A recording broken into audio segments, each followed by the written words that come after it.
ప్రకటన గ్రంథంలో ఎఫెసు సంఘంతో దేవుడు మాట్లాడుచు ఆ సంఘం యొక్క క్రియలను మెచ్చుకున్నాడు. ఆ సంఘము శ్రమలను సహించినదని మెచ్చుకున్నాడు.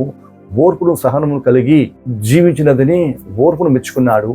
అలాగే దుష్టులను సహించలేదని, మరి ముఖ్యంగా అపోస్తులు కాక అపోస్తులను చెప్పుకున్న వారికి చోటు ఇవ్వలేదని ఇట్టి విధముగా దాన్ని ప్రశంసించుచు చివరిగా మొదట నీకుండిన ప్రేమను కోల్పోతివి అని హెచ్చరించాడు.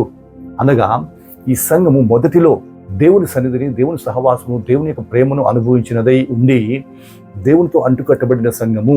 అయితే దేవుడు తనకిచ్చిన కృపావరాలను అనుభవిస్తూ వాటికి మూలమైన దేవుని నిర్లక్ష్యం చేసినది. ఇది ఆ సంఘమునకు లోపముగా కనిపిస్తున్నది. నేటి కడవర దినములలో జీవిస్తున్న సంఘం కూడా ఇట్టి విధముగానే దేవుని సన్నిధిని, సహవాసమును అనుభవించుచు దేవుని యొక్క కృపావరాలు పొందుకొని ఆ కృపావరాలు జరిగించడంలో నిమగ్నమైన సంఘము ఆ కృపావరాలు అనుగ్రహించిన దేవుడిని మర్చిపోయిన స్థితికి దిగజారిపోయినది. అందుకే నేటి సంఘముతో కూడా దేవుడు మాట్లాడుతున్నాడు. మొదట నువ్వు నాతో కలిగిన సహవాసం కోల్పోతివి. దీని ఫలితముగా నీవు త్రోసివేయబడే స్థితిలోనికి దిగజారిపోబోతున్నావు. త్రోసివేయబడిన వారి కొరకు గాఢాంధకారం భద్రము చేయబడి ఉన్నది.